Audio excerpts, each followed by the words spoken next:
Hey there, everybody. Hey. It's me, Chris Herman, here for another episode of On Deck. Today, my guest is Jason Henry. Jason's a new friend of mine that my wife and I just met about a week ago at a tantra event, right, of all things.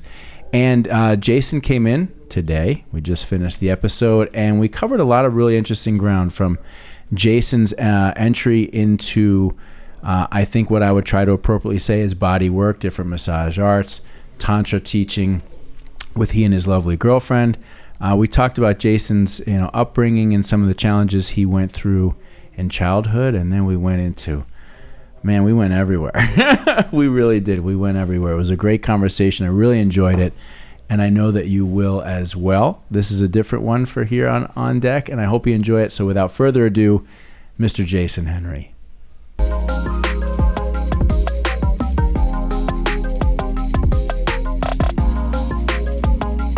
Jason. Hello. Welcome. Thank you. How are you? I'm doing amazing. It is my tradition to always say, Jason, you are on deck. Welcome. Thank you very much. I'm a fan. I've been listening to your podcast all week.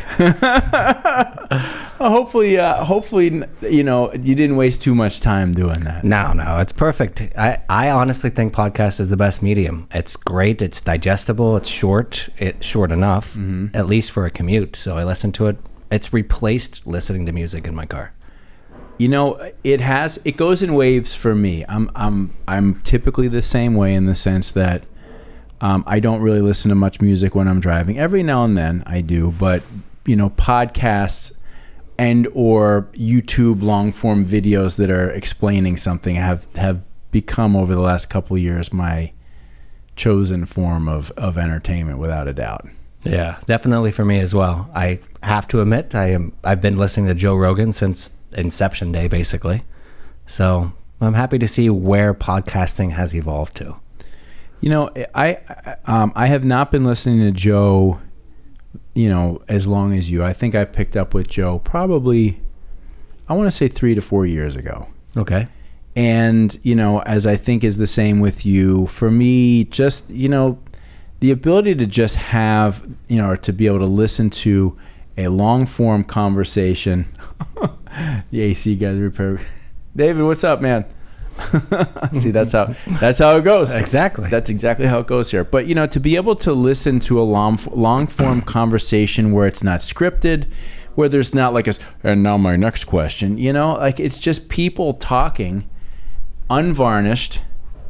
Some things come out beautifully eloquent, other things come out totally fucked up. And you know what? That's what life is like, and that's what real conversations are like. And that's what I enjoy about listening to Joe and others, and that's what I enjoy about doing this. I'm happy to be here. All right.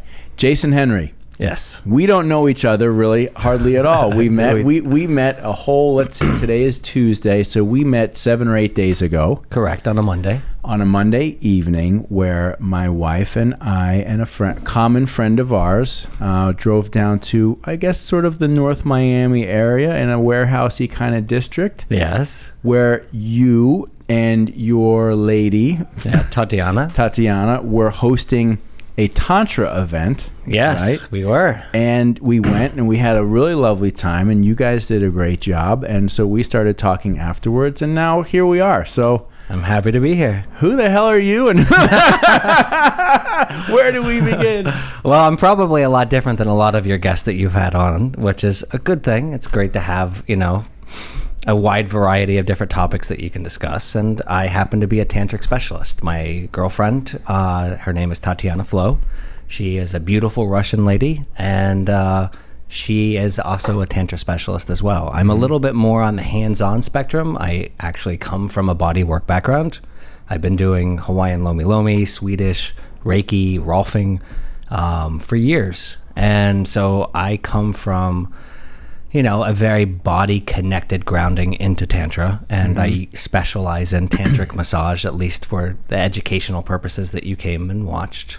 I grew up with a competitive wrestling and grappling background, so body contact has always been a huge benefit for me. I'm completely comfortable in confined spaces, completely comfortable touching, completely touchable, or completely comfortable with, the abilities of my grip strength, body movement, body mechanics. So I kind of combine that into what I do for a living, and then I find ways to incorporate that into Tantra. So there's a lot to unpack there and of course. here. I mean, from your what I guess would be more of your day job, your profession, which is more in massage and what have you. Yeah. Right? And if I use the wrong terminology, No, I please apologize go right ahead. Massage is upfront. completely all right. And then moving into more of the Tantra stuff. And so I'd like to, if we can, back up just a touch. Give us a little bit of an experience of your life's journey into this field, right? Because this field for you is who you are, and a large part of who you are and what you do. And it's all very interconnected. So give us a little sense of Jason's path into this. Well, my path started young. I mean, I had a very rough childhood. Very rough, a lot of abuse, and I was put into foster care. Abuse continued to happen while in foster care, so I ended up being one of those runaways that ran away from a foster home. I felt like it was necessary, and the furthest place I could get away to was, at the time I was in the Midwest, and I went to Hawaii and tried to make it on my own. And as a young kid, the very first day I get there, I got all of my stuff stolen. I decided, since the flight arrived after midnight, that I would just go down to Waikiki Beach, and I tried to sleep on the beach for the night. I figured, as a 15-year-old kid, I wouldn't be able to find a hotel room or find a place to stay late at night, so I wanted to look the next day. Sure enough, probably about 30 minutes after falling asleep, somebody came up, swiped my bag. Normally that wouldn't have been an issue. It would have just been closed, but since I had that long flight to Hawaii, I stupidly put my wallet in my bag after showing my ID to get on the airplane. So of course that was gone. And what I like to say in Tantra is, and I learned eventually later on, is you have to face your hardships directly. You have to look. You can't enjoy the highs of life, and that's really what Tantra is about. It's finding a way to find the best of every situation. It's finding a way to fully enjoy and be engaged in all aspects of your life, whether they are amazing or whether they are bad, and realizing that those bad moments in your life are challenges that are meant to be overcome. If you're playing a video game, nobody wants to play a video game that's super easy. Nobody wants to ride a roller coaster that just goes straight. You need some excitement. In the tantric lifestyle, we believe that basically you're riding your own amusement park ride. I mean, you find these challenges that you need to overcome, and you enjoy the benefits of overcoming those. And so, that was at that time in my life, my biggest challenge. My biggest challenge was here. I found myself all alone, completely around, on the other side of the globe, not knowing a single person, and finding out that I was penniless. My wallet gone, everything gone.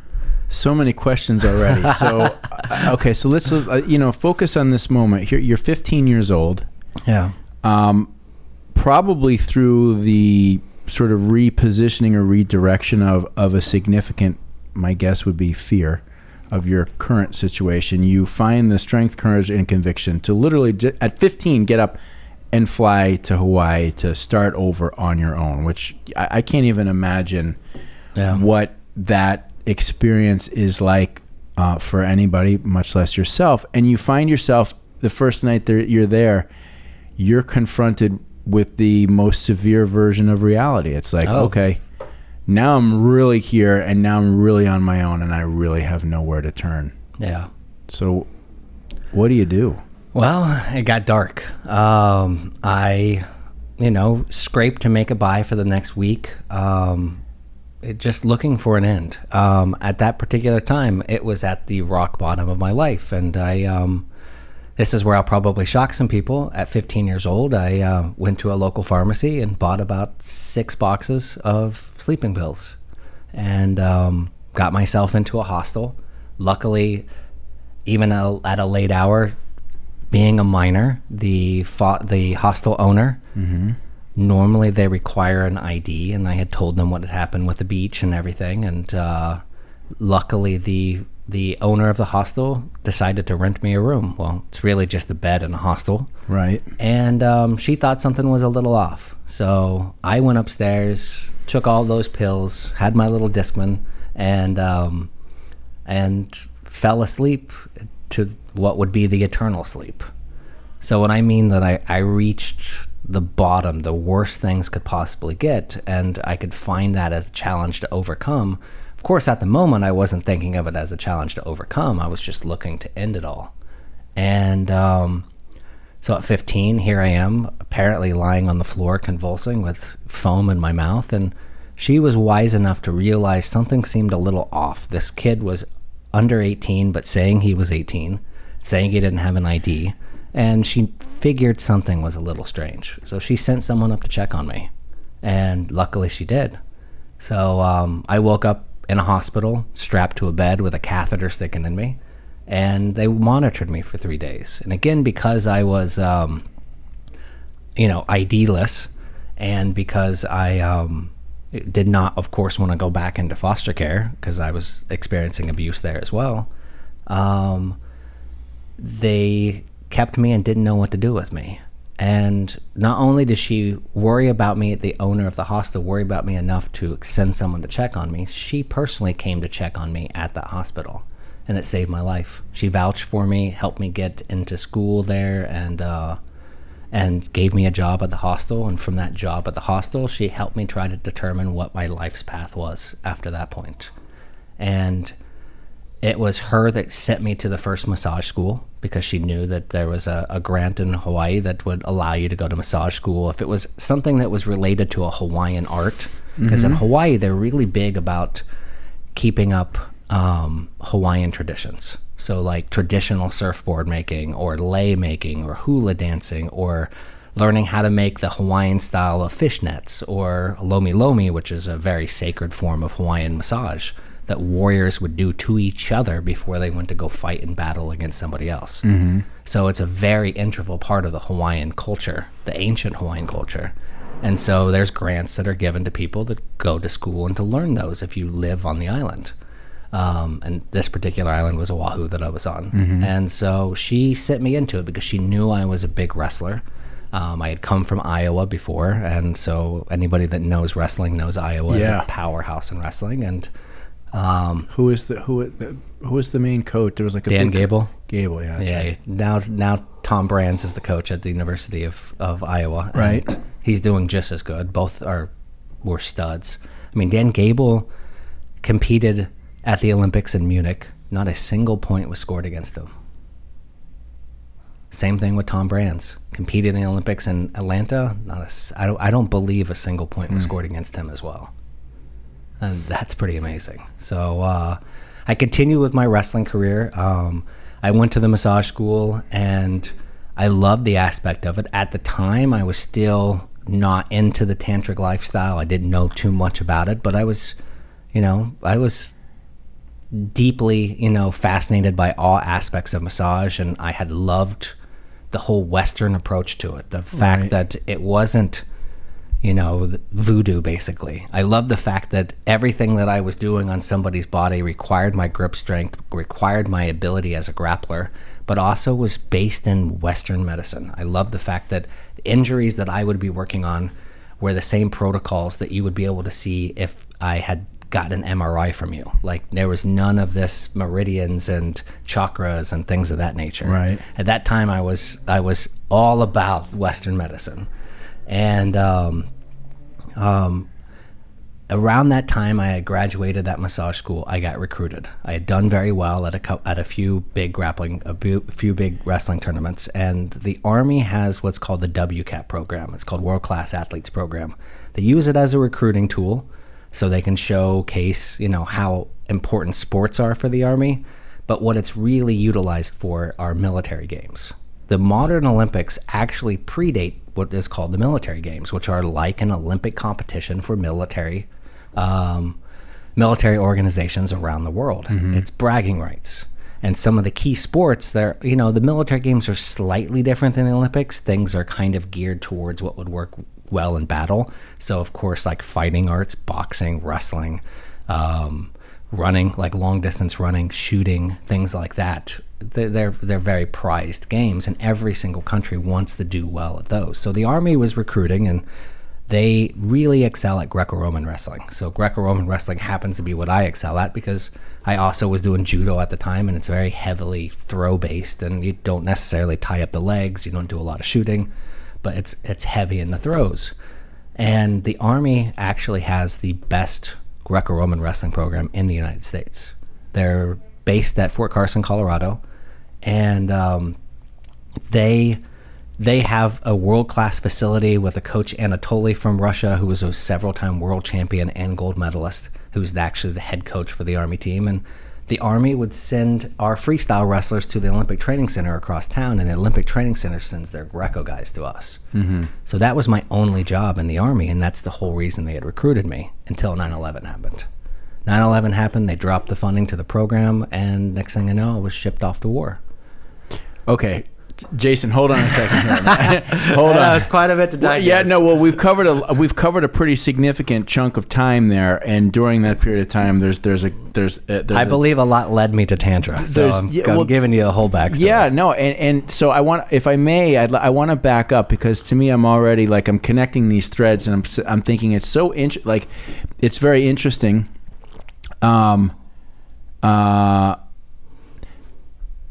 How comfortable are you talking about some of the when you were younger stuff? I'm pretty comfortable. Okay, I'm not asking for specifics. Yeah, no, actually, to be honest, you can ask. The thing is, for the longest time, and this was something I was going to work into the story a little bit later, is, my childhood brought me a massive amount of shame. Shame to the point that I was not willing to discuss it with anybody. And I did ayahuasca for the first time, and it really let go of a lot of that shame. Shame was the hindrance for the tantric lifestyle that I live now, and so in doing that, now I feel comfortable to talk about anything. Is it safe to say that the abuse that you suffered in childhood was inappropriately physical in a number of different ways? Full spectrum, or are we talking more on the violent side? Like, I don't want to. I'm not asking you for super specifics. No, I've got no problem talking about specifics. I think that childhood abuse should be addressed by more men, because as boys we are abused. It seems to be at a much more common rate than women or little girls. But no, the abuse was physical. I had a stepfather that really took a lot of resentment towards me after my mom and him got married. Mm-hmm. And he would hold me down, burn cigarettes out on my skin, stun me shock me with a stun gun, beat me up, put me in the hospital a couple of times. Finally, that's when the state came and took me away. And so I've dealt with that spectrum of physical abuse, pretty extreme physical abuse. And then, when I was in the foster home, it became sexual abuse. So, let's just face it. Sometimes the best people do not become foster parents. And I unfortunately got put in the first foster home, which basically treated us as farm slaves, kept us separate from their own kids, would take us to a boys group home whenever they wanted to take their family to Six Flags or an amusement park. They would just send us away to a boys home, which was like a juvenile detention center. It was crazy. And luckily, I finally got out of that situation, and they put me in a situation where the foster parents was a minister. And wonderful. Are you familiar with John Joseph? I'm not. John Joseph. John Joseph is a guy I've followed and paid attention for years. He was a singer in this hardcore punk rock hardcore band that I used to listen to. That they still play from time to time. Very similar, unfortunately, very similar childhood experience, and he's written prolifically about a lot of this stuff and shared a lot of this stuff. But I'm hearing a lot of similarities in the story in the story. And so I guess my question is, you're 9, 10, 11, 12, 13, and you're going through this. How are you even making it through the day? Does life become like this fog that you're just kind of like pushing through at that point in time? I buried myself into sports. I buried myself into wrestling. Right. When you feel powerless and you can find a sport where you don't feel powerless. For me in this, I always had this strange ability where I can touch someone and I can feel, I don't want to call it like a premonition, but I can feel their energy. I can feel, a muscle as somebody's planning on, flexing it. Like, it's crazy. I've just have this strange ability since childhood that I can touch somebody and it's almost as if physically I could feel the next action they're going to utilize. I can know when there's a form in judo, which is called kazushi. It's the art of getting somebody off balance. It's the art of utilizing maximum efficiency for minimal effort. It's figuring out how to use leverage to your advantage. And I would utilize their body's energy and knowing how they were about to move to my advantage. So I would bury myself in that sport, and that was kind of my escape. Yeah. It's interesting to me that that so much of your life's journey has been, and there's so much more we're going to get into, and I don't want to harp on this, but there's been this element of physicality at all times. A lot of it very negative physicality, right? And then you found a positive outlet in physicality. Yeah. And now as an adult, your life's work to some degree, and I don't want to over-characterize it whether it is or not, but your life's work is in helping, teaching, training, and healing physically, right? Yeah. It's your calling, from the good and bad experiences in your life. It really has. And I don't necessarily now look at my past as shameful at the situation of abuse. I don't exactly see it as a negative. I'm very happy it existed because it molded me into who I am now.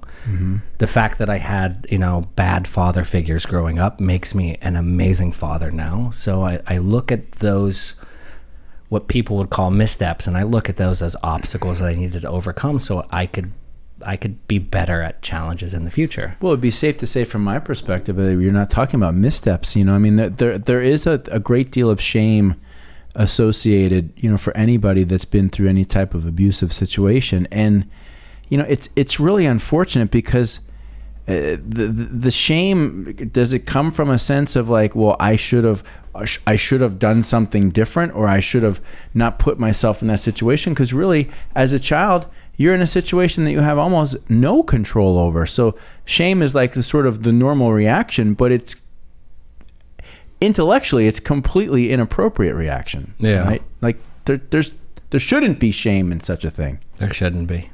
No, unfortunately, it was the fact of my life. I should be very happy that it is, because every life should be celebrated as long as you're moving forward and progressing, right? And not holding on to negativity. That's a life that should be celebrated. And no, I'm very happy for the life's events that led me to where I am today. Yeah, that's a refreshing perspective, and I think it's an important one for anybody. Not everybody has these types of super negative experiences, but everybody has negative experiences to some degree. And it's really, do you look at it as something that happened to you or happened for you? And then do you move forward from there? Or is it the thing that does it sink you down, right? Yeah. And you've rose above it and I'm happy for it, very happy for it. And I get to utilize that as I'm coaching, as I'm teaching a class like the class that you found me in, or if I'm working privately with clients. Part of the tantric lifestyle, like I said, is figuring out what those hurdles were in your life and figuring out the ability to love the fact that you're going through those obstacles and to really love the fact that you've overcome them. That's what I love about, what brings us full circle into what we were discussing. What led me to the tantric lifestyle is, after I got out of the Army, I moved to New York City. At the time was end of 2008, and every place was in a recession. And let's face it, when families don't have a lot of money to travel, they're not going to travel to Hawaii. They're going to pick someplace a little closer. So Hawaii got hit really hard by that economic collapse. A lot of my friends that were living there all moved away to other markets with lots of hotels, Las Vegas in particular. And New York seemed like the safer bet. So I just picked New York, didn't know very many people there at all. In fact, at the time of moving there, I only knew one person. It was a girl I was dating, and we broke up like 3 weeks later. So the relocation wasn't so good for the relationship, huh? Exactly. But oh well. Well, I moved on, and I made New York an amazing home for 6 years. I loved it there. I built up a humongous, list of clientele and wonderful people, and continued with my education. New York was a great place for me to land because it allowed me the opportunity to really dive deep into what my life's goal was, which was to master all the different forms and modalities of body work. I wanted the ability to be able to combine as many of them, the practical tools from them, as possible. And still at that time, I was still on the mindset of Western medicine completely trumps everything else. If you can't see it in an MRI, it doesn't exist. And I was, I was really integrative in the instead of just massage, but the physical therapy aspect of it. And boy, that all came to a strange loop for me because, just how crazy, my beginning of my life story was. Like here I am in New York, and I'm now in, my early 30s, and an entire new world opened up for me. So I, because I was still a grappler at the time, and I was also teaching Brazilian Jiu-Jitsu in New York City, I had landed a job, and this is where things kind of start to sway more into the sensual side, is I landed a job as the head security guy at a New York City swingers club. So the club was called Labyrinth, and so that took this, I don't want to say a naive, 30-something-year-old young man, but a man that had just been rooted in his own philosophies in life and touch and the way that relationships should be and things like that, and just kickstarted me into a world where I got to see everything for the first time. I got to see how different lifestyles work. I got to see how different people operate. And in that same environment of meeting regular patrons that would come there as I'm working security. And by the way, I only had to throw out one person the entire time I worked there. So I was very happy. Everybody was very comfortable with who they were. That's what I really loved about it, was that coming from a world where I grew up in shame around abuse as a child, and shame around, it just all in all where I came from, I got to really see people for the first time that were 100% comfortable with who they were. Even if they were walking around naked and they weren't attractive and they had these strange ideas of life and had strange obsessions, they were comfortable with the fact of who they were. They didn't let people's perspective on their life control their life. And I thought that was absolutely amazing. Mm-hmm. So in meeting that network of new people, I got more open-minded. And trust me, it was a necessity. I needed to be open-minded, not just about relationships and about how people were, but open-minded about, that my approach to body work doesn't necessarily need to be one of those, if it doesn't show up in an MRI, it doesn't exist sort of philosophies. And so I started diving more into the Eastern approach. I got interested in tantra, started coursework in tantra and going to meetup groups and just learning, how could I incorporate that into what I do? I already am amazing with touch. How could I incorporate that into the next step? And so I started researching and adding that in, and then, eventually New York City burnt me out. I love motorcycles, and the straw that broke the camel's back for me to finally leave there was I wrecked my bike. Not a bad accident, but here I am driving up 7th Avenue. Maybe it was 6th, whichever one goes north. I want to say it's 7th Avenue. And I'm driving up 7th, get over by 14th Street, and it had previously snowed. So they put all the salt all over the road, and then it got freakishly warm. So all the snow melted away, and it put all that salt into the little puddles and divots in the road, which New York City has a lot of potholes. Sure. So I'm driving my Ducati, and next thing I know, my bike just goes straight to the side, and I hit my shoulder, twist my ankle. And the thing that killed me were there were, just like every day in Manhattan, thousands of people walking around. They saw me wreck the motorcycle. Not a single person helped me to pick it back up, to limp over to the side. Not anybody asked if I was okay. Nobody stopped traffic because, of course, all the cars went around me while I'm laying there. And at that point, I just realized, I ripped off my helmet and started yelling obscenities to the people that were just standing there gawking and said nothing. And I thought, it's time to move. So here you are. So I left New York City in a hurry after that point. Well, you've managed to create a life for yourself over the course of 6 years, and yet at the end of the 6 years, you have this experience, and you realize that you're almost invisible to the New York experience. Which is a lot of people's experience in New York. It is, but all right.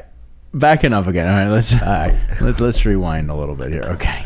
I know it's a lot to handle right away. Oh no, it's great. It's just, I got everything from swingers clubs to abuse to Greco-Roman wrestling. So when you're head of security at a swingers club, are you like, okay, I've not been to one, so I don't know. Are you like out? Are you guarding? Are you like working the door and everybody's going inside, or are you luckily there were two roaming owners. around? I'm roaming around. Roaming around. Yeah, I get people that want to know this all the time. So what was it actually like? So, luckily the owners, there were two owners, and they would handle the door. My job really was negotiation and keeping things flowing. Negotiating what?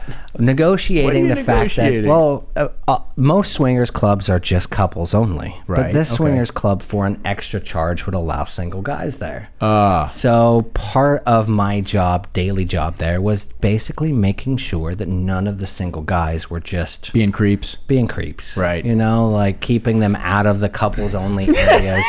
Like making sure that they're asking permission from the people that they're talking to, not just getting drunk and randomly walking up. And right. You still need to be respectable, right. Like in fact, in that environment, you have to be on even better behavior than you would at a regular club. Like you don't have to just be friendly with the girl that you're interested in, but you got to be really cool and chill with her husband or boyfriend. And some people, they're animals. So we're talking all walks of life in here, all right? walks of life, There's young, old, big, the whole deal, right? Well, that's what you would say the average. Certain clubs specialize in certain crowds, and this club in New York tended to get people in their late 20s, early 30s. It was kind of a club that was a little bit more selective on letting people in. Right. Okay. And then there was another club the that's younger. more famous. These are the ones getting started a little bit early. Yeah. There's a club in New York called Trapeze that's over by the Museum of Sex, and they tend to get an older crowd, so people kind of divvy between the two. Right. And but when I first got hired there, they wanted me because they knew I could fight and throw somebody out if I needed to, but they also knew that I was really good at calming situations down. They knew that that I was good about making sure that it never got to a heated argument, and that was the most important part. But did conflicts arise in this environment? Really only once. I only had to be aggressively throw somebody out once. Right. But initially when I first got there, they were having a big problem with wallets being stolen as people were playing in different various rooms. Right. At that particular time, they didn't have a locker system. They were utilizing different locations rather than their central club. And in those different locations, hotel suites, they'd rent out an entire floor of a hotel, things like that. There's, of course, no lockers. So I'd have to walk around and watch people's clothes, basically. And we ended up finding the guy that was the wallet theft. But it kept on happening before I got hired. They had their head of security previous was a undercover New York City police detective. So he would have been well suited for the job, but he kept getting pulled out for police jobs and would basically not show up a lot of the time. So he had to go work his loss, my gain. Now, when you're around this, how long are you employed with this particular operation? A little over 2 years. Okay, so 2 years, and we're talking like full-time gig, like.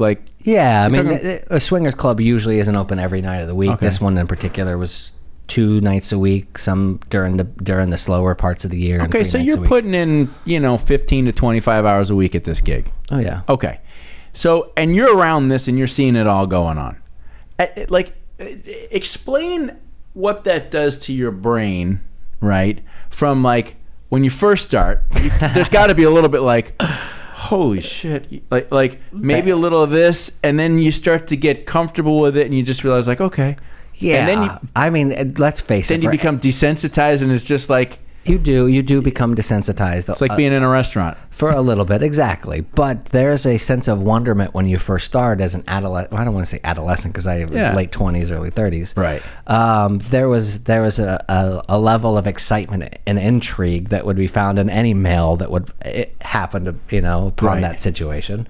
But it was interesting, it was sink or swim, like you realize that your viewpoint of, monogamy or your viewpoint of how comfortable someone could be in their own skin is completely off from what reality of what actually exists for people. Again, like I said before, the biggest intrigue, the best thing I could take away from that situation wasn't, the fact that there are people that are having sex and orgies and things like that. It was how cool and comfortable those people were. What I consider great power in somebody is how comfortable and how much do they love themselves. Like people can gain power and influence in other different ways, but are they really mastering their self? And these people have mastered themselves. They do not care what other people think about them. And I find an intrigue in that because let's face it, as a boy who grew up in an abusive situation and being pushed off into foster care and not feeling like he had a hero in life that would step in and rescue you, I, for one, did not feel comfortable in my own skin. I, for one, cared more about what everybody else thought about me because of that shame than the average person would. So to be thrown in from my upbringing into an environment with people that were just so comfortable with who they were and had mastered that aspect of their life, it was the smack in the face that I needed.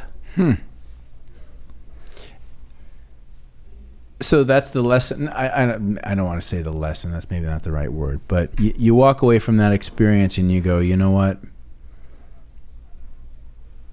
I owe it to myself to be 100% myself. Just fuck it. It doesn't matter what other people think. I've now witnessed people putting it totally out there, right? Oh yeah, right. And you've been around this, and now it's like, now I can be. Did you feel like freer as a result of that? I felt freer. I mean, I want to say out of how free I feel now, that got me to 70% of that. Right. I was still going through that and still witnessing people that were just completely free with themselves. I still kept my past locked up within me. I wouldn't let anybody know. Right. It really took my girlfriend and took ayahuasca to really open those doors. I mean, my girlfriend Tatiana was really the first person that I felt comfortable enough to discuss things in detail, and until I was able to conquer that, I hadn't reached that even close to the level of those people that were patrons at that club.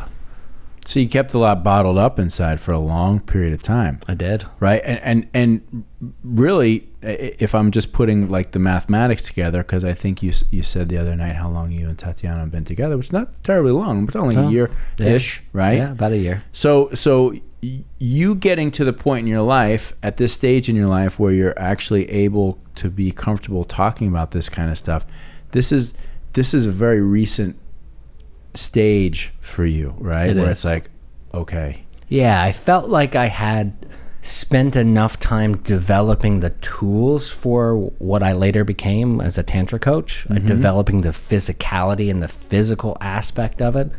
But I hadn't, at that particular time, I hadn't emerged to the next level, because for tantra to work, the essence of tantra means, the ability to self-love with 100%. It's the ability to feel so comfortable with who you are in your own skin that you don't allow negative thoughts to creep in. When you're focused, and everybody knows tantra because they know about tantric sex or they know about tantric touch. Well, that's the thing. I mean, I think there's a misconception, one that was held by myself, that is it tantra? Does it matter? Because I always say tantra. Doesn't necessarily matter. But. So I'm just going to say tantra because that's just how I'm used to saying it. So, but I guess my own misconception or perception of it is that this is a sex thing, right? That's what most people think. Yeah. And it's really, and even in this conversation, I'm realizing that it's so much more. It's an approach to life. Oh, it's at a life philosophy in its entirety, full faceted. It's not just sex. It does utilize sexual energy, the same feeling and gratitude that you would get, the euphoric experience from sex. The goal for tantra is to feel that on, throughout your daily life, while you're washing your dishes, while you're running your errands, to feel that same sort of ecstatic high, that same excitement that you would feel when you were about to start having sex or while you're having sex. I don't necessarily mean that you're having an orgasm while you're doing your dishes, by no means. That would be rather exciting. But to at least embrace that same positivity while you're doing it. And it's to unlock that. And that all starts again with self-love and being comfortable with yourself, because when you have these negative predeterminations about who you are and where you fit in society, and people have their own body shames and their own misconceptions about how people are reading them or judging them, those things creep into not just their sexual life. I mean, it's much harder to have amazing sex if you're constantly worried about, does she think I'm attractive while I'm naked? Am I doing a great job? Does she really like me? Things like that. When you start focusing on, the possibilities rather than just sitting back and relaxing and enjoying who you are, knowing that the other partner that's with you is with you for a reason. Obviously they like you. If you're able to just let loose and forget about all those little thoughts that are running through your head, you'll find that you're able to be more conscious in the situation. And when you're dealing with tantric touch, you're dealing with what's called conscious touch. And conscious touch is meaning that when you're engaged in that activity, you're in the zone. You are literally engaged energetically. All your focus, all your happiness, all your trust is in your ability to perform the task that you're doing. And when you've reached that status of nirvana, that complete complacency and happiness, and that you're fully engaged in what you're doing at the time, then tantra comes super easily. And that all starts with self-love, and that all starts with knowing and feeling who you are and being comfortable with that. When does this start to percolate for you? Well, I did ayahuasca for the first time. Okay, so that was my other question. So a lot of people ask that. Yeah, let's go there. Okay, so for those that don't know what ayahuasca is an ancient form of plant medicine that was traditional in most of the Americas up until Christopher Columbus kind of started the European gaze onto the Americas. Ayahuasca was really the shamanistic medicine that they utilized for various different tools to elevate their social status, their ability to think, and for religious ceremonies and things like that. And it wasn't the conquistadors killing off everybody, in a physical realm, but it was the plagues and diseases like smallpox that did. And what a lot of people don't realize is the Native American population in both North America and South America was much, much larger than people really can contemplate. These were great, vast nations that were completely wiped out by pandemics. So by the time the first conquistadors started coming over, sure, they fought wars. Sure, they attacked, the Aztecs and devoured their cities. Eventually, they did the same thing with the Incas as well.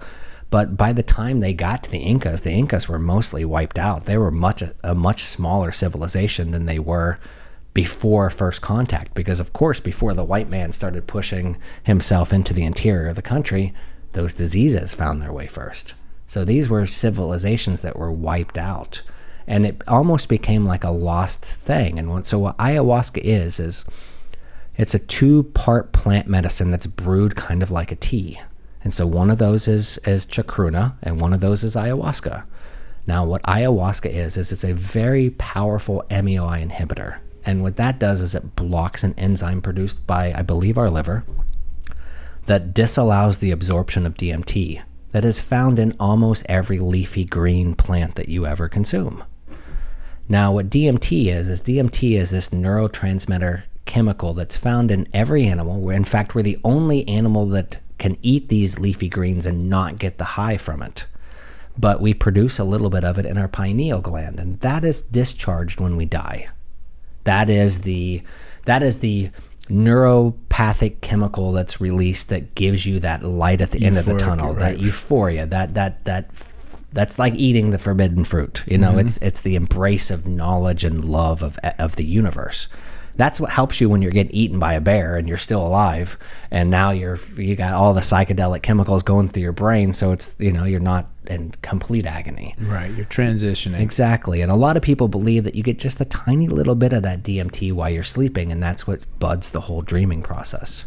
So when you take this ayahuasca, that first part is the MAOI inhibitor, which stops that enzyme that disallows you to absorb it. And the other half is chacruna. And chacruna is another plant found in the Amazon that has a super high concentrate of DMT.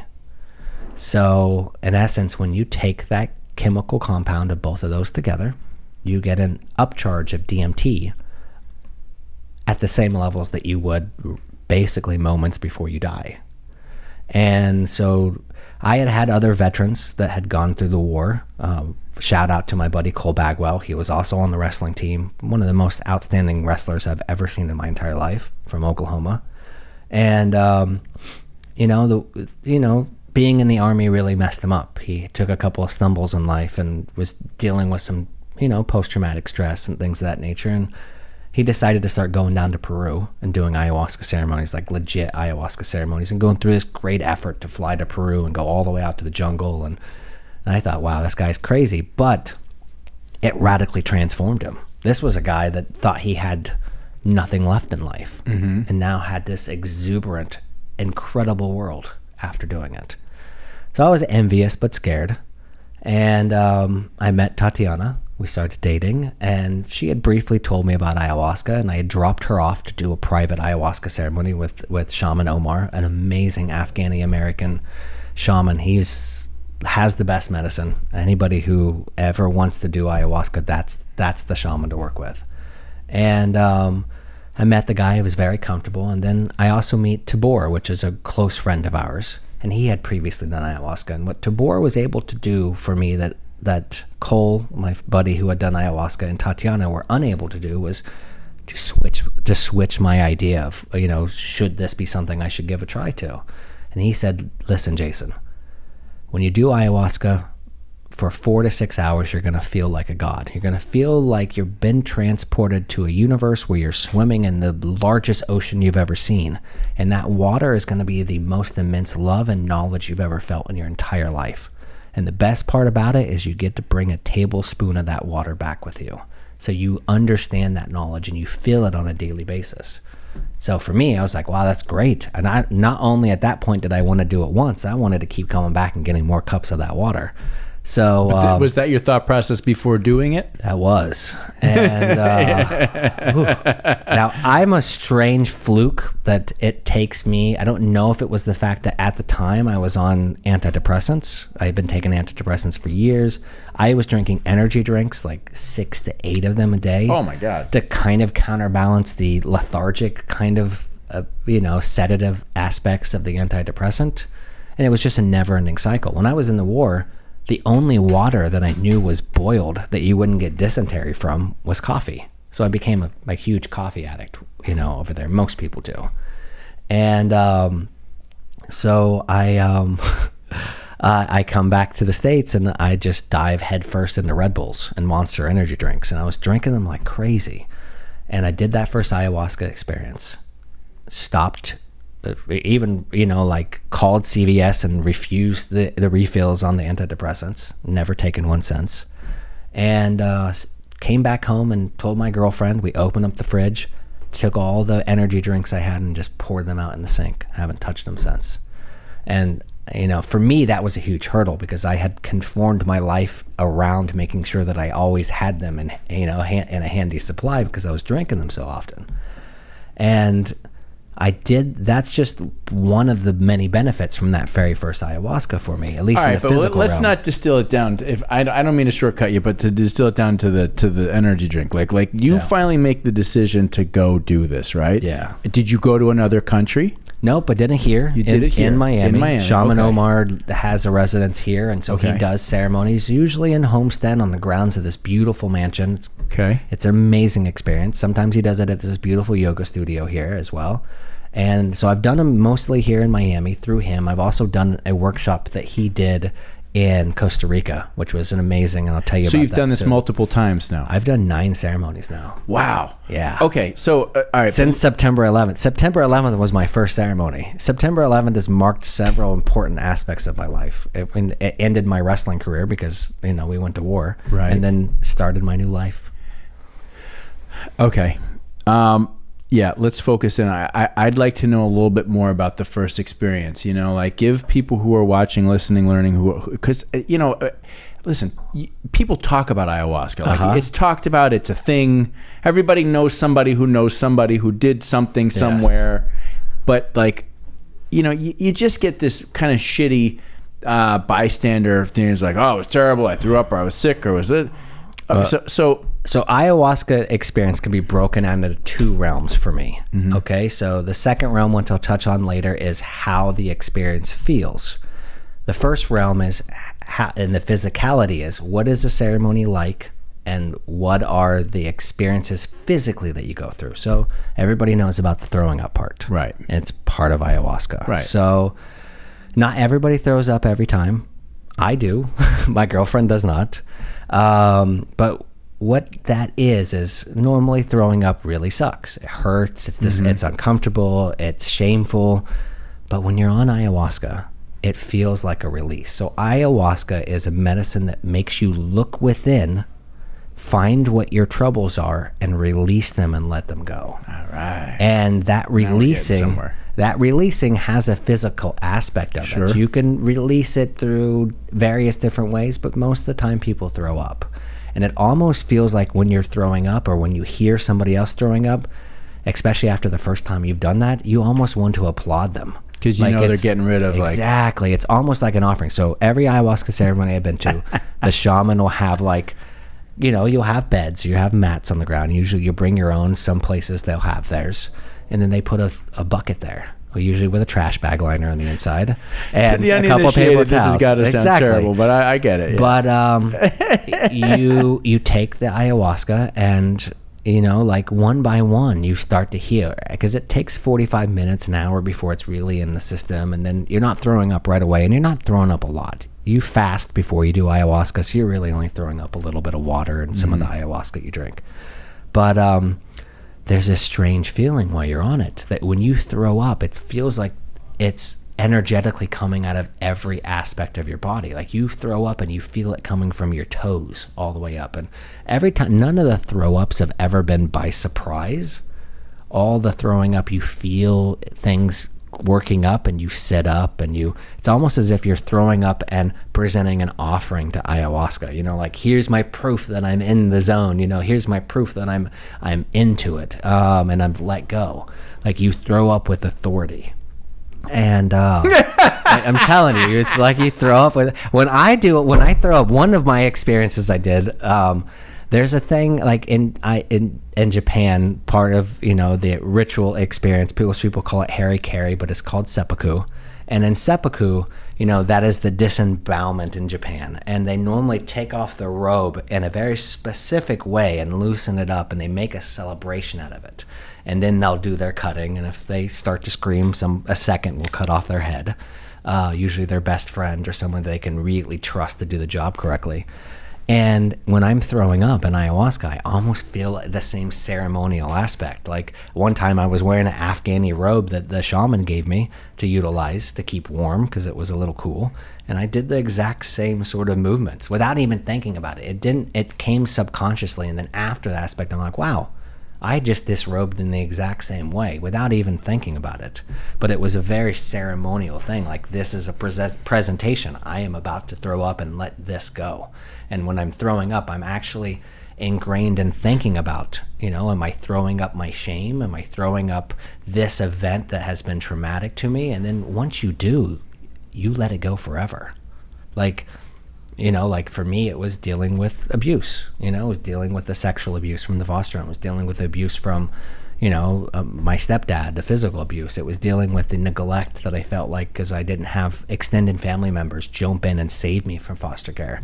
So one by one, I just focused on how that feeling felt to me and how I felt betrayed or ashamed about it. And then I threw it up. And then it was no longer in me anymore. When you go, listen, not listen, of course, listen. I'm listening. I'm probably talking more to myself than I am to you right now. When we go through things in life, and particularly when we move into the next phase of whatever it is, and hopefully those next phases are good, it's oftentimes preceded by a very challenging experience, right? So listening to you, it's sort of like, you physically go through a very challenging, painful, uncomfortable process to get to the other side. You have to let go, and you probably don't realize what you're going to be letting go of or not. You might have an inkling, but I would imagine that when this is happening, maybe even then you don't realize it, but then do you get to a point after this? Yeah, right? And then you kind of like hit a plane and you go, oh. Yeah, I mean, sometimes you don't know exactly how it's going to hit you. Now, normally every ayahuasca ceremony, you set an intention. You're like, I'm going to this ceremony for this specific reason, and you broadcast it to everybody. Every single ayahuasca ceremony, you start with a around the room. Usually it's about 20 people plus the shaman and the shaman's assistant. That's a lot. Is it too many? 20 people? No, I love these big ceremonies. I've done private ones where there were less people or just myself and my girlfriend. Right. Those are amazing. But you can get this, an amazing experience with that many people there because you're not allowed to talk to anybody. You're not allowed to touch anybody. Those other people are in the room and you feel connected with them, but you're definitely in a space where you can focus on yourself. Mm-hmm. That is the goal of these experiences, is to be completely self-focused, to work on your own issues and not be cared about the fact that anybody else is even in the room. When you get through this transitional yuckiness at the beginning, that's just how most people would interpret that, okay? But, that's fucking life. You go through shit. You get to it, when you come through this, then what happens? I mean, do you feel a sense of lightness? Do you feel a sense of spirituality? What do you feel, and or what is the mind space that you get in where perhaps you start to see things in a very different light? Well, there's always an integration afterwards. So what you feel, everybody's experience is different. Some people feel like they have Mother Nature walking them on a path during the experience. Some people see things more visually. I feel things more. I'm much more of a body kinetic, body touch sort of experienced person. So for me, you just afterwards, and you go through integration and usually talk. They do like a Zoom call where, you have people who have done ayahuasca before or a counselor, and they'll talk. How did it make you feel? How did it, So you have like a exactly. a follow-up. You have a follow-up. And for me, I always also had my girlfriend, and we would follow up together. We would integrate together. And you just feel a huge burden released off your shoulders. I've never felt more comfortable, like a sudden comfortableness in who I am and a lifting of the burdens of life than I did that very first time. Literally, right afterwards, I felt like I was in heaven. I felt like I had been lifting a heavy rucksack my entire life, and I just finally let it go. And that's what it felt like for me. So now you've been back 8 times. I have. Okay. Obviously different each time, right? Obviously different each time, and I went with different experiences. Like I said, you normally set your intention, and the first one was about letting go. But you can be a little greedy in these sessions. I mean, if you have a particular situation that you really want to work on, then you can ask for that. If you're looking for tools that could utilize you, I've done ayahuasca ceremonies where the sole intention of the ayahuasca ceremony was to heighten my sense of touch, heighten my perceptive abilities. Like I mentioned before, it was very light when I was growing up in wrestling where I would feel the kinetic energy of somebody while grappling them. And then in massage, I could feel where muscles were injured. But during ayahuasca, and I know people are going to think I'm crazy for this, but I've asked specifically on 2 separate occasions to heighten that sense of touch. And now when I'm massaging somebody, when I'm working with them, both in a tantric setting and also with a therapeutic session as well, it's almost to the point, especially in the therapeutic aspect of it, when I feel injuries on somebody's back, muscular injuries on their back, it's no longer just a light, casual knowing how that, physically how that feels. I feel it screaming in my head. To me, if I'm going over somebody's body and I feel an injury, it's that feeling like when you crest a roller coaster and you just get over the hump and you start to fall back and you feel that lightness in the back of your head and that tingle in your spine. I now have that feeling whenever I feel an injury on somebody's body that I had it in a much milder sense before, and now it's impossible for me to ignore that. That sensory perception has exploded in my body. So like I keep going back to get other tablespoons of that water that I was talking about before, but also to recalibrate my own tools that I utilize on a daily basis for my work and for my life. And it's greatly helped that. I mean, ayahuasca, it's one of those things that I think everybody should do once in their life. There are 2 things that I firmly believe everybody should try once. I believe that every single person should try plant medicine, should try ayahuasca. It's the most introspective tool known to man, and it will help you find who you are, what problems you've been dealing with, and learning how to let those issues go so you can be a better human being afterwards. And the second one is much easier for most people to get into, but it's to go to a nude beach. And I know what most people think, a nude beach, like, oh, I'm going to go to a nude beach and all I'm going to see are older, heavy-set people, and it's not going to be, it's not going to be enticing. And I'm like, well, that's good. Like, what people don't understand is nothing sexual happens at nude beaches for the most part. It's a strange feeling. You get a strong dopamine and serotonin injection in your brain. Those are the neurotransmitters responsible for happiness and euphoria. When you overcome an innate fear that every single human being has, which is to be caught in an emergency in front of strangers in the sunlight without your clothes on. We have a wonderful nude beach here in the city called Hollover Beach. I've been. You've been? Yep. Exactly. Been a couple times, I believe. Yeah. And it is a feeling when you know that you have put all your clothes down and left them by your towel. And you don't get this feeling when you just lay down in the towel next to your clothes, but when you separate yourself, when you get up and go for a walk. When you go up and go for a walk, exactly. Yeah. Yep. There is a euphoric ability there's a feeling of freedom that you will feel. There's a dopamine reaction in your brain that feels like a drug. That when you know, hey, if an airplane crashes on this beach right now, I'm going to be completely naked. And I've got all these strangers here. So it's not a sexual environment as much as it is a freedom and good feeling environment. It is. Yeah, I found it to be like you're just like you're overcoming inhibitions. You're overcoming, fear, insecurity, or whatever it might be, and you put yourself in that environment. Yeah, I mean, it's for me it was cool. I'm glad I did it. I would do it again, but I don't know that I found any like great sense of deep meaning in it. Other than a feeling of liberation. Yeah, exactly. Yeah, but again, anytime you can push yourself past your comfort zone and do something, I think people should push themselves past their comfort zone and on many opportunities in life. Isn't that really why we're here? I mean, and like I mentioned before, if our souls are playing a video game, I mean, these bodies are basically avatars that our souls are just experiencing this world through. Mm-hmm. Nobody wants a boring video game. Right. Like, why aren't we pushing ourselves out of our comfort zone? Why aren't we trying things that are new or spooky or crazy? Or, why not experience what other people in life have experienced? It's like going to a restaurant, eating the same meal every day. Like, why not try something just a little different and see how that affects your world? I think most people should do that. I agree. And I'm right there in a number of ways, personally.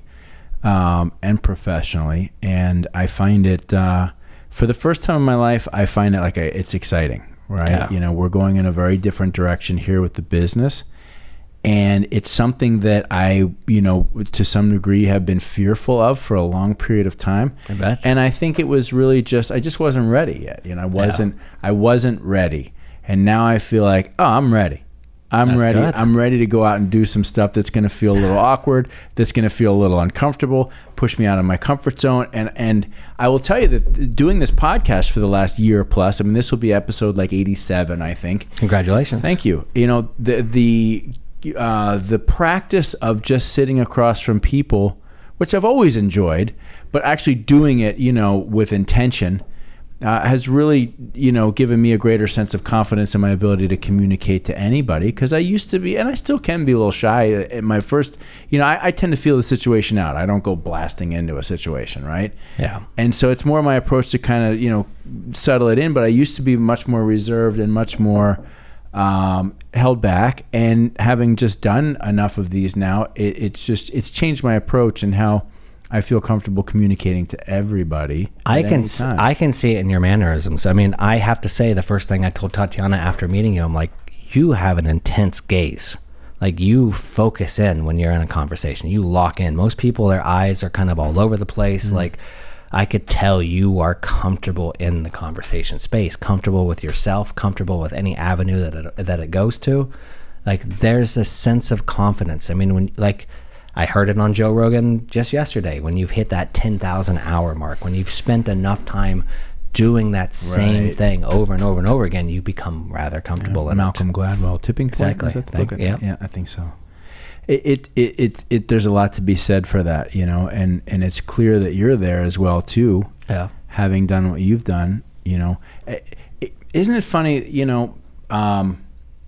Your life's experiences, the collective sum of them all, right, is what helps shape and guide, right? And again, It's so easy for all of us to, to feel good about the good stuff, right? Oh, the victories, the successes, the uplifting moments. Exactly. I've got, I think almost too much so as I've gotten older. I've grown to value the grinded out times, I don't want them to go on forever, but as I've gotten older, I've been able to tolerate them for longer periods of time, because I know those are the things that really give you like that, it's like, hypothetically doing ayahuasca, and you have to go through this like miserable experience first to get to the good, right? And I enjoy that, but it's what I'm learning. And to touch back on the tantra thing, my wife is the one who has introduced this concept to our life. My wife is the one who's introduced a lot of this. Isn't that normally the way it works with most couples? I guess so. And I was very reluctant at first, because I had this, we went to a couple of different things, over the last 4 or 5 years. And the first few ones that we went to, I was eye rolling and like, oh God. Right. And I've been around, different, unique, interesting people my whole life. But this particular thing, something about this, I was resisting it. Of course. I did the same thing. Totally resisting. I'm like, this is fucking horseshit. What is this? But now that I have been able to get a better understanding and sense for what it really is, that it's not just sexual in nature, but it's really more about a sense of appreciation, being in the moment, and really being present. It is. Right? That is what guides a lot of it. Now it's like, okay, now I'm like, so we went to your event, and had I gone to that event 2 years ago, I'd have been uncomfortable and probably a little bit like, but 100% comfortable, because now I'm of the mindset of like, I'm here. Whatever happens, happens. If I talk to people, I talk to people. If I don't talk to people, I don't talk to people. If it goes well, it goes well. If it doesn't go well, it doesn't go.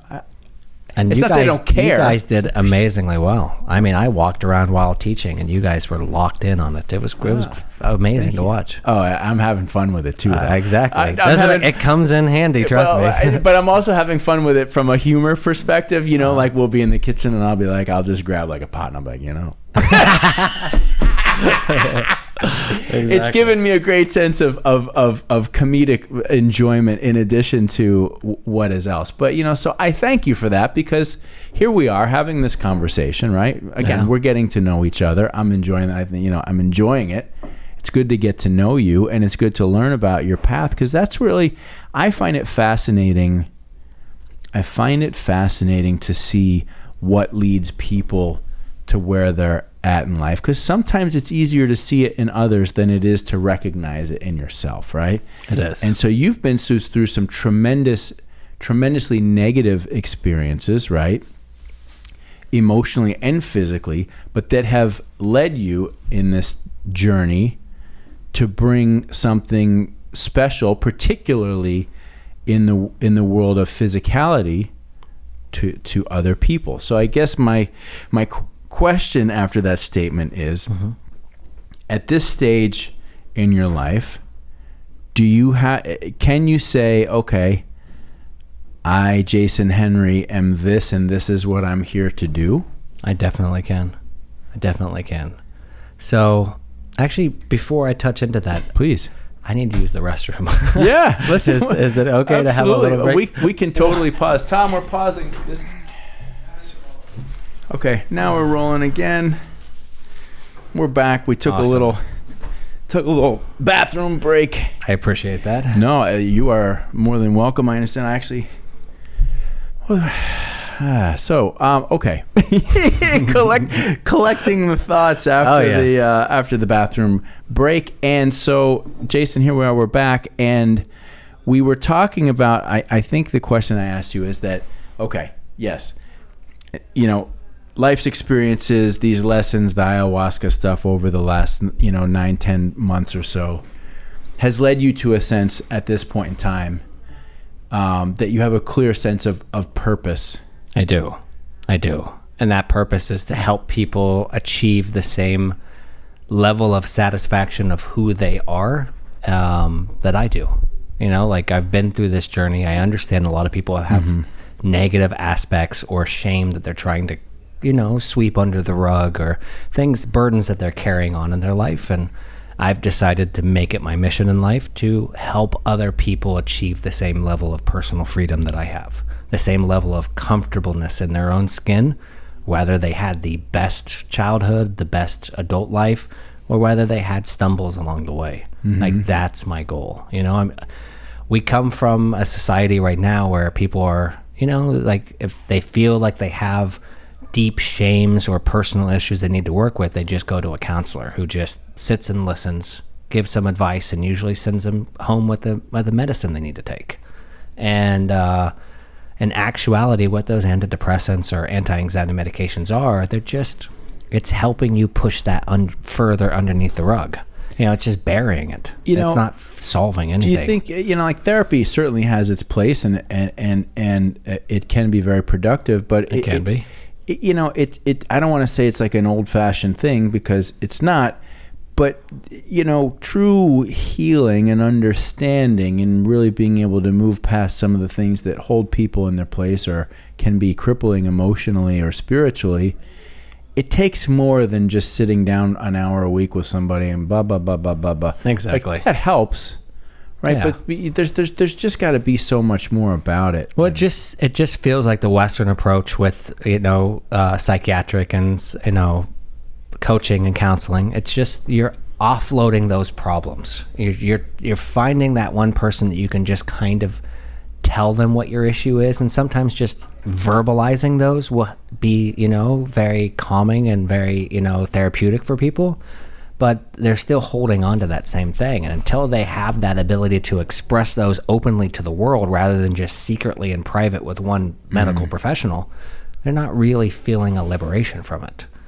And, with what I do with Tantra is, with Tantra,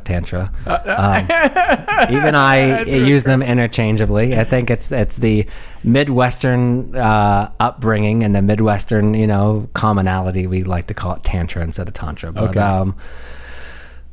tomato. But, That's right.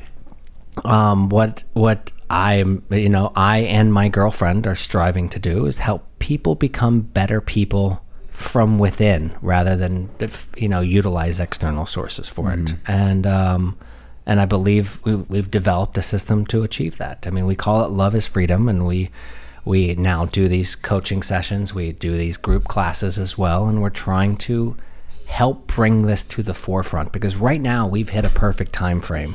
We just came off of the pandemic. Now we're dealing with the war that's going on in Ukraine. People are at their frenziest. We've taken this group of people, humankind, and we've kicked the hornet's nest, and we've kicked it for far too long, and people are on edge, and people are, a lot of people have hit that point of enough is enough in their life. And then we've started seeing a new wave of spiritual awakeness in the general population. We've started seeing a lot more people edging towards ayahuasca or smoking the toad ever since Mike Tyson started talking about it, or Joe Rogan started talking about it. Now you've got all these people that you wouldn't normally associate with ever doing a psychedelic substance coming out and publicly talking about it.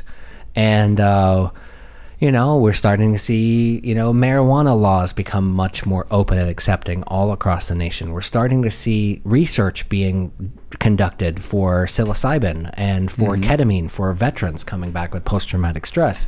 So we're really starting to see a new dawn in spirituality. We're starting to see, a civilization, not just here domestically, but internationally as well. In fact, what's strange is most of the ayahuasca ceremonies I go to, all Russians. Tons of Russians and Ukrainians. I have, over there, and let's forget about the war situation going on right now, because that's Putin's issue, not the general public of Russia, not the general public of Ukraine. But for the average person there, it seems to be on their zeitgeist much more than it is here. It's interesting that you say that and you note that, because, and I don't know if it is because Irviana is my wife and she is largely connected to the Russian community and Tatar community here in South Florida. So a lot of the people that we interact with are Russian. Yeah. But there does seem to be this propensity amongst the people of the Russian community, whether there or here, to be more likely to be engaged. They're very engaged in this stuff. She follows a lot of people who are teaching and having classes and seminars and meditations. My wife leads a meditation on Sundays. I don't. It's not that I didn't come in contact with people in the United States that do this, but not in what seems to be this concentration. Well, you know what it is. It is the complete relaxation of religious dogma in their adolescence.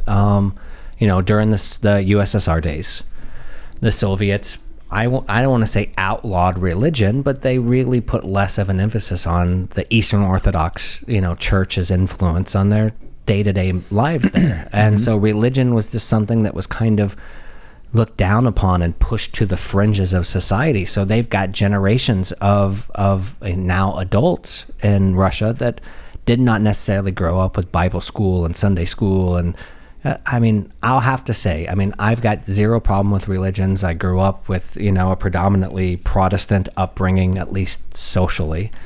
But, we're taking these very young minds, and, when you're a young child, you believe Superman really exists, that he could fly. It's not far off to believe in Jesus, we're taking these young kids, and I hate to say it, but the super religious Christian people that might be watching this might be a little angry at me for saying this, but it's brainwashing. And by all means, if an adult wants to become a Christian or wants to become a Buddhist or wants to become a Muslim, wants to become, any sort of religion, I feel like that is a challenge and an acceptable path for them to go to once their brain is fully developed and they know the difference between bullshit and, logical common sense. When you're taking a 9-year-old kid and you are saying the Bible is absolute or the Quran is absolute, and let me show you the epic adventures and the rules and regulations of this particular religion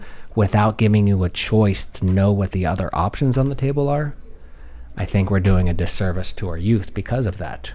Because let's face it, they don't have that ability to distinguish what they should believe in and what they shouldn't believe in. They just blindly believe in it. And was this a foundational element in your life as a child?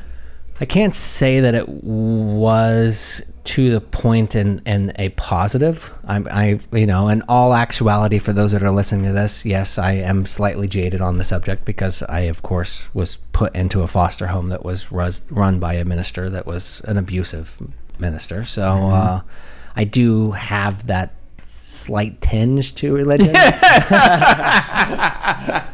But but I do have tons of family members that are deeply ingrained in Protestant Christian beliefs, and I applaud them for it.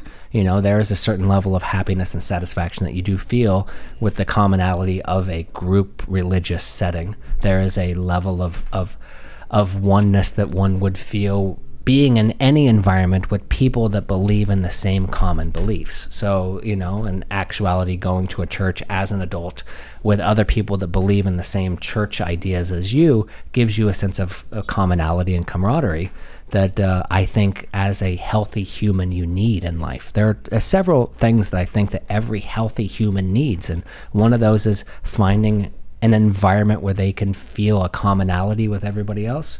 And the other is touch, and that's another thing. I mean, again, because I come from such a touch, body-centric, heavy focus even before tantric, and now I incorporate that into it as well, is, if anybody owns a dog and they don't pet that dog, that's neglect, right? I mean, that is a form of animal abuse. Well, we're animals just like that dog.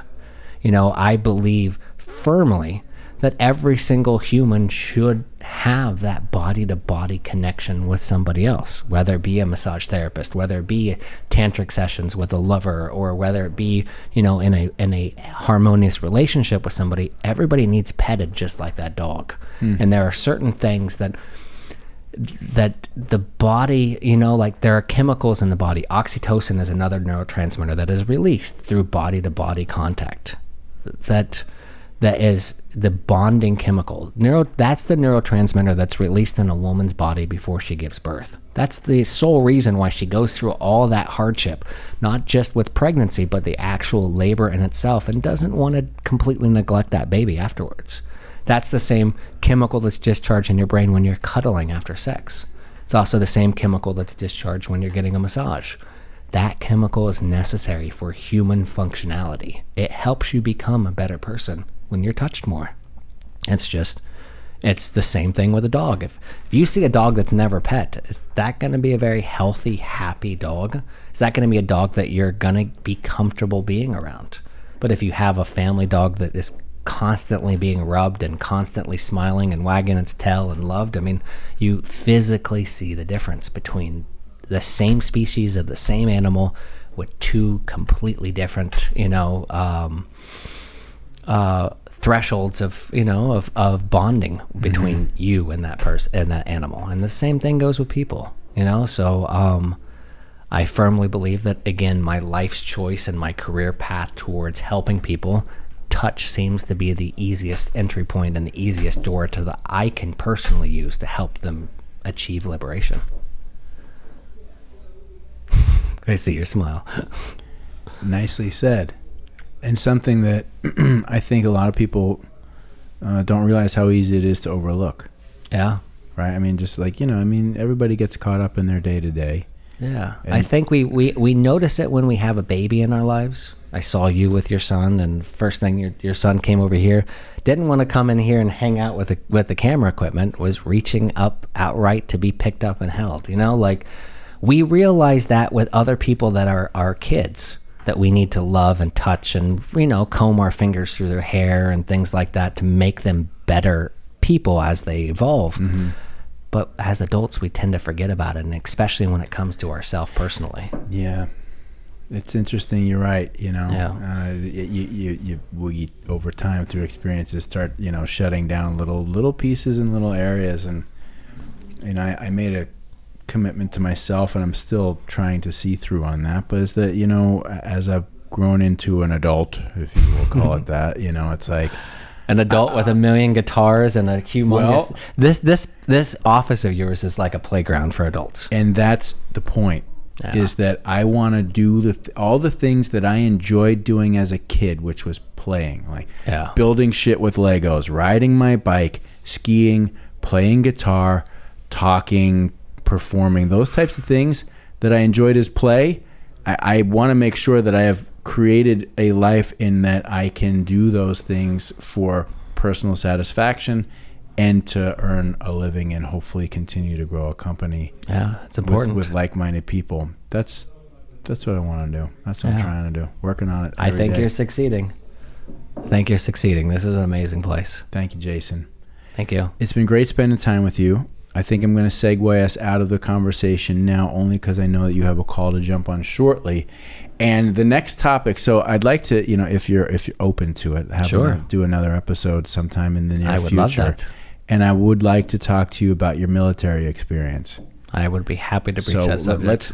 We'll set that one aside for another time. But in the meantime, Jason Henry, thank you very much. It's been a pleasure spending time with you. I appreciate that. It's been a pleasure listening and learning about your life. And before we go, is there any way that you would like people to be able to be in contact with you? It's time for you to plug yourself. It's time for me, the shameless plug. Let's go for the plug. How can people get in touch with you and be part of your world of touch? People can find me on Instagram, also online with Rhythmic Bodywork. Either on Instagram, Rhythmic Bodywork, or rhythmicbodywork.com. That's the best way to find me and to find a synopsis of what I do. I've pretty much left a detailed description of kind of how I live my life and how I help people on my website. And also they can follow my journey on Instagram as well.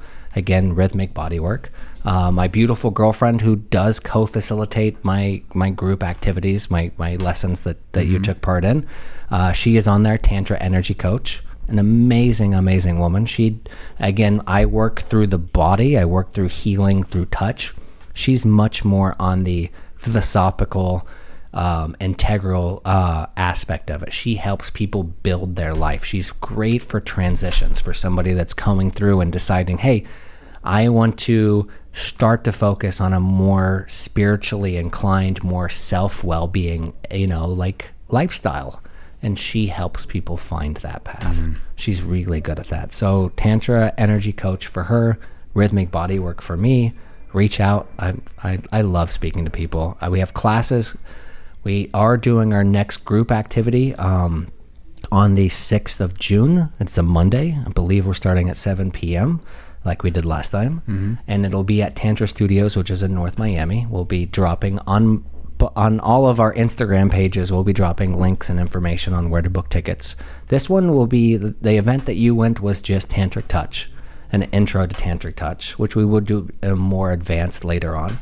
But this one is the 5 senses, Tantric 5 senses. So we will be working on not just touch, and we've got a couple of extra cool activities that we're going to handle with touch, but we're also going to be doing, tantric taste and tantric sight, and we've got a bunch of really cool introspective activities that people will be hands-on in and learning, not just listening, which is what we really like to do. We like to be like the blue-collar layman's version of Tantra, because there are lots of other Tantra specialists, and they're all very mystical and voodoo-like, and, like walking in wearing, leather pants and, looking the part. And as you saw this class, I'm wearing basically a t-shirt or a tank top and shorts. Like, utilizing tools that we could find around the house, like spoons and forks and Kleenexes, I want to open up Tantra and the magic of Tantra to everybody with just stuff they have around the home, rather than going to like a sex shop or buying something online just to specifically do Tantra. Because those exist, if you really want to buy some, crystal yoni eggs and practice with those exist. But, we can accomplish a lot of stuff with everyday items. That's really what it's about, is finding an ability to hit that status in your life, that zone, with just the things that you have lying around the home. So that's what our emphasis is. There you have it, folks. No crystal yoni eggs needed. Exactly. All right, Jason, it's been a pleasure, man. Thank you so much. Thank you for having me here. I look forward to the next time, and we will dive into the Army stuff. I know it sounds like a lot to digest of what I talked about today, but it's only a fraction. I believe it. So much. Next time we'll start in the Army, then we'll come back. Perfect. All I right. look forward to it, buddy. Jason, thank you, man. Thank you, Chris. Appreciate your time.